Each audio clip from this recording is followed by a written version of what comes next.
With a relentless focus on excellence in healthcare, Pullman Regional Hospital presents the Health Podcast. The weather gets cold right alongside the holidays, and typically we spend more time inside eating, which leads to weight gain. Let's face it, we all want to stay healthy, but the thought of exercising outside when it's cold or snowy is not only uncomfortable, but it sounds a little dangerous. But is there a safe way to be healthy and stay fit during the winter months? Today we'll be talking about tips for exercising safely during the winter. Here with us to discuss is Nicole Clements, a certified athletic trainer at Pullman Regional Hospital. Nicole, it is great to have you here today. My first question is, how important is it for people to stay active during the winter months? It's very important for people to stay active during winter months. Really, it's good for everyone to stay active all year long if possible, but especially if you're someone who wants to be active during warmer months, whether that's through outdoor activities like hiking, sports, or exercise, or you just want to exercise all throughout the year. It's important to remain active in winter months as well. But especially if you're wanting to do those outdoor activities as well during the warmer months, you want to make sure that you stay active during the winter months because that will lower your risk of injuring yourself once you take up those activities again. And you'll also be able to get back into your activity more quickly. And we talk about staying active, especially when you've done so in the summer.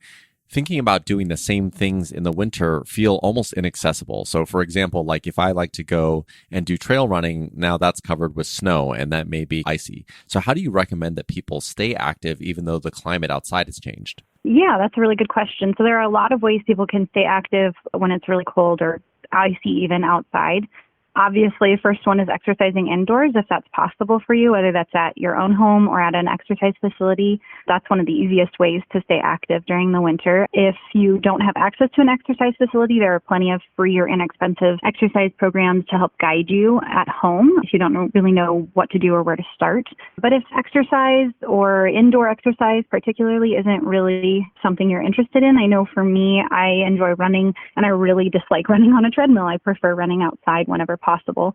So if that's not really your thing, there's still a number of activities you can do to remain active during the winter months. Again, there's lots of indoor activities like rock climbing, basketball, swimming, etc. Obviously, some of those aren't really available to us at this moment due to COVID, but there are still plenty of creative options. You can check with your local parks department. They may have some great opportunities for you to safely participate still in indoor activities.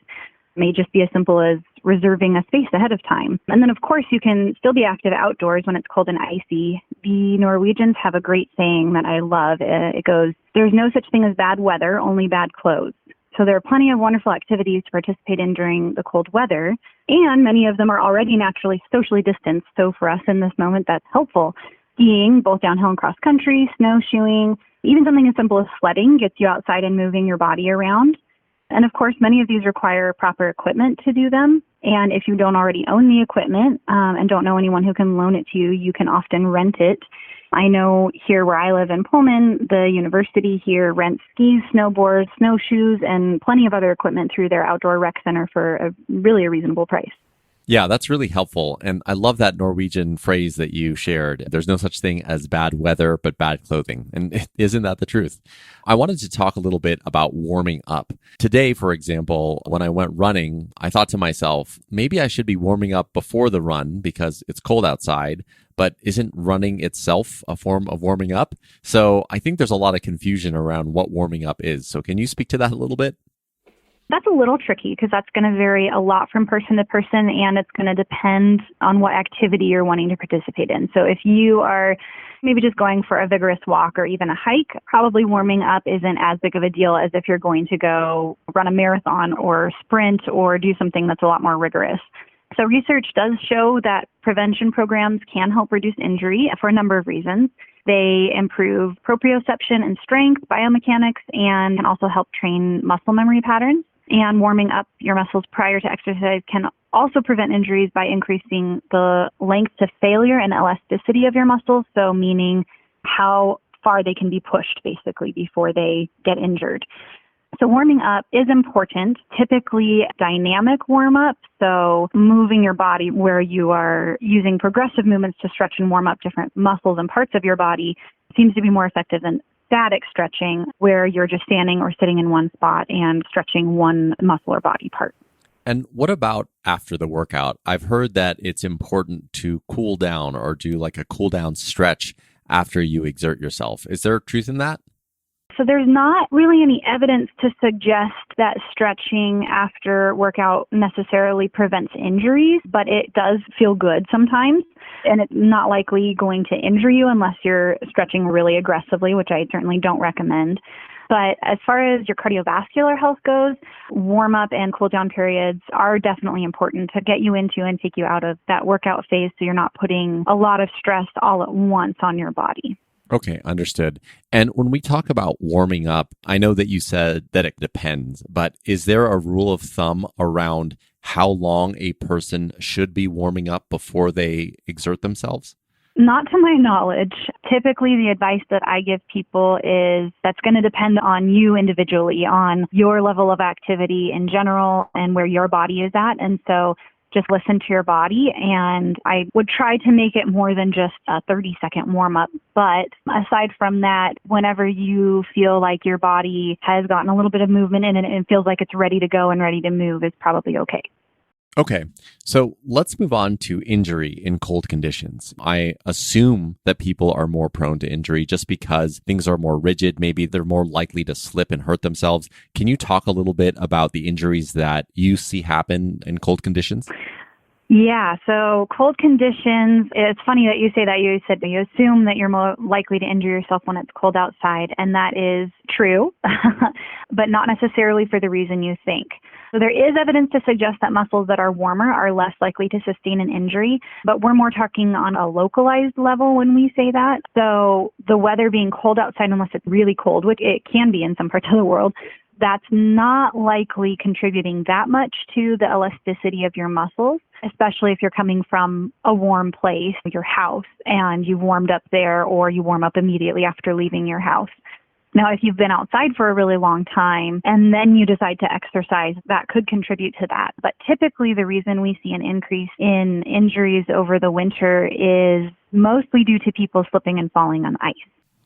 Okay, I see. And that kind of goes back to that Norwegian phrase around the clothing that you go outside with. Yes, absolutely. Yeah. It's definitely important to make sure you wear proper clothing. Like you said, going back to that comment I made earlier, that Norwegian phrase, when you're exercising or taking part in activities outside. And that definitely does include your shoes. So in general, your clothing, if it's going to be cold and or wet, definitely make sure to wear lots of layers. Make sure the layer closest to your body is lightweight and breathable. Wool is a really great option, or a blend of fabrics like nylon or spandex. Anything that will help wick the moisture away from your body rather than trapping it against your body. And definitely cotton is something to stay away from when it's really cold like this. And then as far as shoe wear goes, you want to make sure you're wearing proper shoes just in general, not just in the winter months. You want to make sure you're wearing shoes that fit you well, that aren't rubbing anywhere, that have good arch support, things like that. But especially if it's icy, you want to make sure you wear shoes or boots with really good traction. Or you can also use add-on traction cleats like Yak Trax, for example, to give you better grip on the ice if you're wanting to run or exercise outside. And just as we close here, do you think that there's anything else that people should know about how to exercise safely during the wintertime?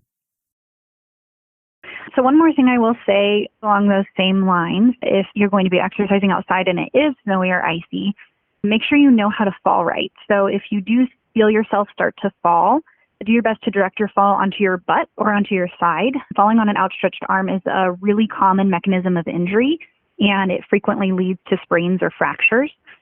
And then also you want to make sure you exercise caution in regards to the weather. So before you go outside, check the temperature. If it's very cold, especially if you have underlying conditions like asthma, I would recommend finding an option you can participate in indoors. Yes, very helpful advice. And just final question here. As a certified athletic trainer, you probably see all sorts of people with different positions and different fitness levels. If you could offer them one piece of advice around staying healthy throughout the seasons, what would that be? I would say listen to your body. That kind of goes a couple different directions. So on the one hand, I think the majority of people, I know I certainly feel this way, tend to feel better about themselves, and their body just feels better when they're active more frequently. But then also listen to your body when you're exercising or taking part in activities, whatever that may be, and make sure you're listening to your body when it's telling you you're pushing yourself too hard and you need to take a rest. Nicole, I think that is the perfect place to end. Thank you so much for your time today. That's Nicole Clements, a certified athletic trainer at Pullman Regional Hospital. For more information, please visit pullmanregional.org. And if you found this podcast helpful, please share it on your social channels and be sure to check out the entire podcast library for topics of interest to you. This has been the Health Podcast from Pullman Regional. I'm Prakash Chandran. Thanks so much for listening.